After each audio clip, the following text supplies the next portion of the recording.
Hello, my friend. Time for our meeting this Monday, August 18th, World Human Liberation Day, or rather, Freedom Day. And so I'm thinking, right, we look at history, how similar the extremes are, right? Obery said that the two extremes are closer to each other than they are to the center, speaking of a horseshoe. It's like a horseshoe. Nazism and communism. In both, they have a common point: the state over the nation. The state is more important than the nation, which is the opposite. The nation is more important than the state. The nation I speak of is the people, right? The organized people form a state to provide them with essential services, public services. That's how it works. And then, on a day like today, in 1966, the Maldeceding Cultural Revolution began, carrying out a cultural, political cleansing. They say 1 million people died in China. Anyone who thinks differently has to think like us. Anyone who thinks differently is an enemy. You know this catechism, right?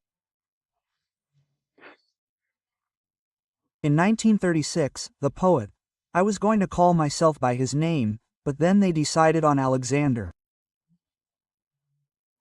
Federico would be Federico, because he's a Garcia, like me. His father was Garcia, his mother a Lorca. He was shot near Granada by Francoist troops. These are extremes. A poet shot as an enemy of the state because he thought differently. A great poet, by the way. In 1958, a Russian who moved to the United States to demand freedom. He published in the United States in 1958, Vladimir Nabokov, you already know it's Lolita. The story of Dolores. Dolores is a Spanish name, the nickname is Loli. Lolita is a little Dolores, right? Well, the story tells of a middle-aged man who falls in love with a 12-year-old girl. How is this affecting her here in Brazil too? This issue of child protection, the guy was completely, so much so that he killed because of her. Well, Nabokov, still somewhat steeped in Soviet Russian culture, right?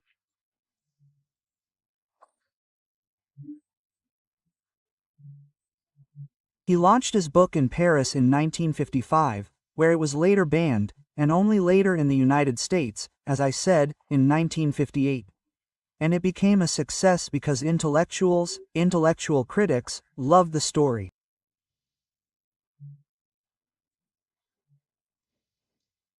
Who knows if it wasn't a sublimation, a Freudian transference mechanism, right? Well, let's get to today's facts. Remember to subscribe and at the end to leave a like or dislike.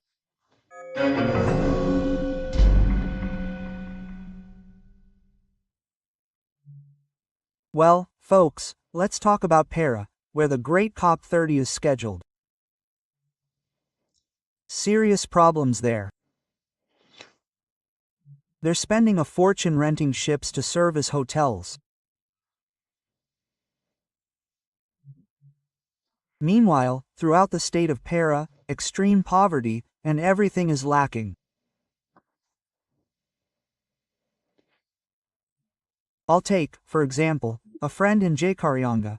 Let's use Jacareanga, which is a place known to every Brazilian who knows the slightest bit about contemporary history, right? There was an uprising by the Brazilian Air Force there to prevent the inauguration of Juscelino, Jacarecaga, and Aragarcus.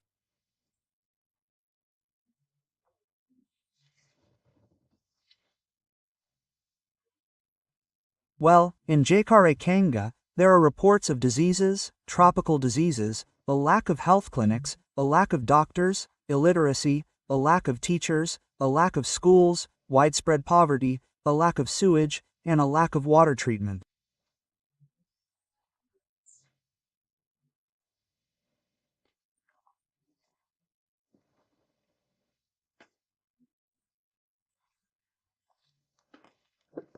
And in the state where they're going to make hypocritical claims about clean energy, right next door is the hydroelectric plant.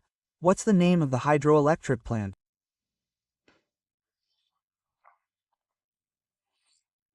It's the name of the river that runs through it.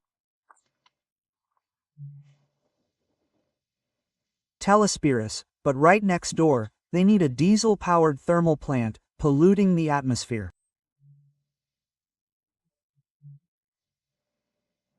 That's what we have. And as for ships, I read in the newspapers that they'll only be allowed to anchor 2 kilometers from the quay.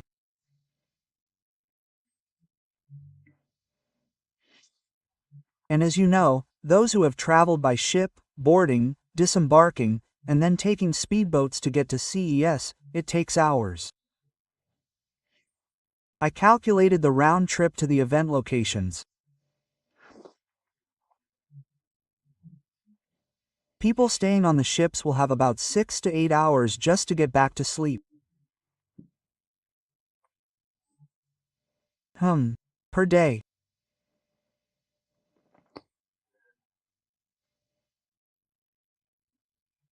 Well, the Brazilian delegation booked 50 rooms at the city's most luxurious hotel, which we'll pay for, of course.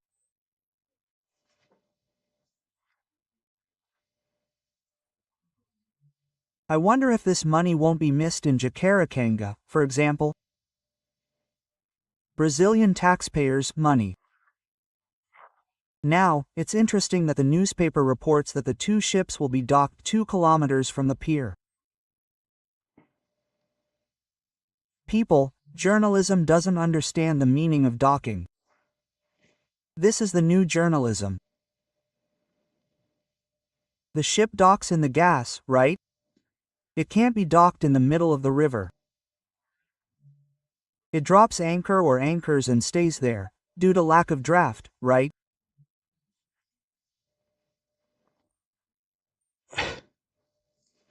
Well, it's the same journalism I read in several newspapers that Lula was planting grapevines, which can't be planted because they were seedless grapes, right?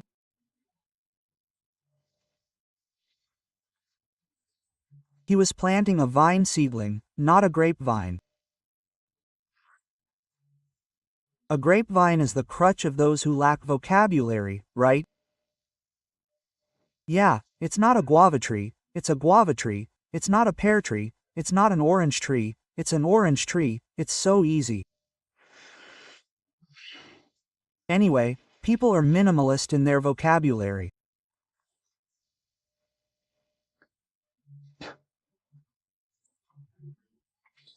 Well, since we're talking about it, I saw a photo in the newspaper. It talked about female police officers, and it showed me a photo of one of these officers with calluses here from doing so many push-ups.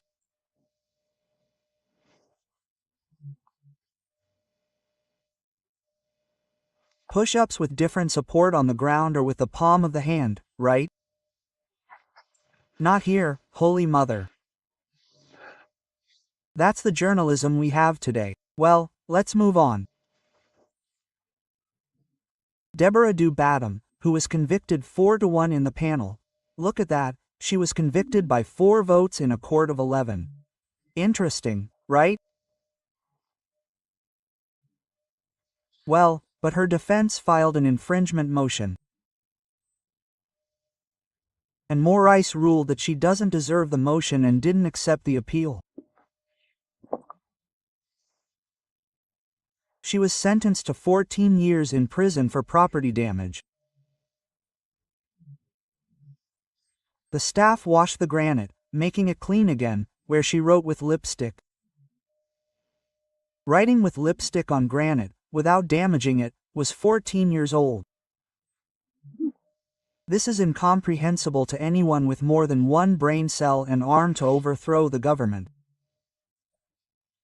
The weapon was lipstick. I even tried to set lipstick on fire because they said lipstick was explosive. It can be explosive in romance novels. My God. Well, at least there's news that she's been under house arrest because of her minor children since March. Moraes said in the Washington Post, when asked, he said he won't back down, that it doesn't even cross his mind, he has no idea of backing down even a millimeter, even with Magnus.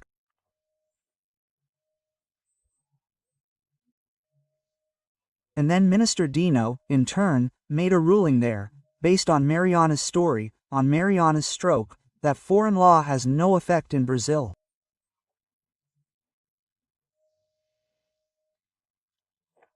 We know that whenever there's a treaty, something like that, it has to go through approval, right?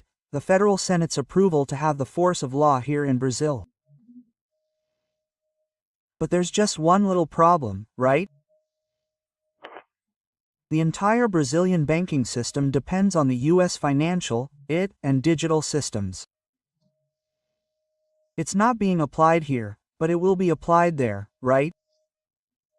So, in light of this, he sent a warning to the banks about this.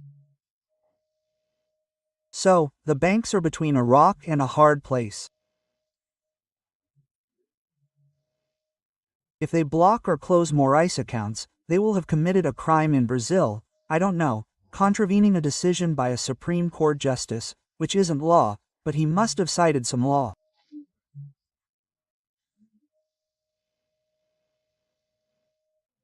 But if they don't block, they will have committed a crime against Magnus law there in the United States. And there in the United States, they apply sanctions to banks here. What will the banks do now?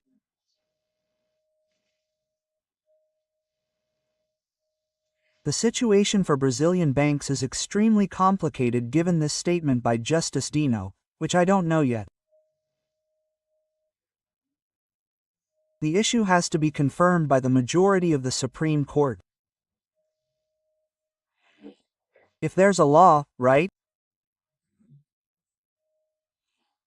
Okay, there's a law there about justice guidelines. Applying this, it's obvious that a foreign law is not valid here in Brazil, but it's not applied here in Brazil, it's applied in Brazilian banks there in the United States, right?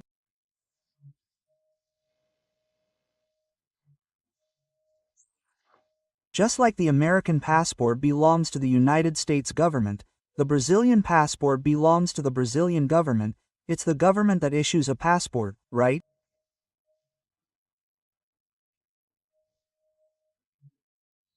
Allowing a person to pass, allow and pass, right, and the American government can grant or deny a passport to someone who has a visa to enter there, just like the Brazilian government in Brasília, Alexandre Garcia.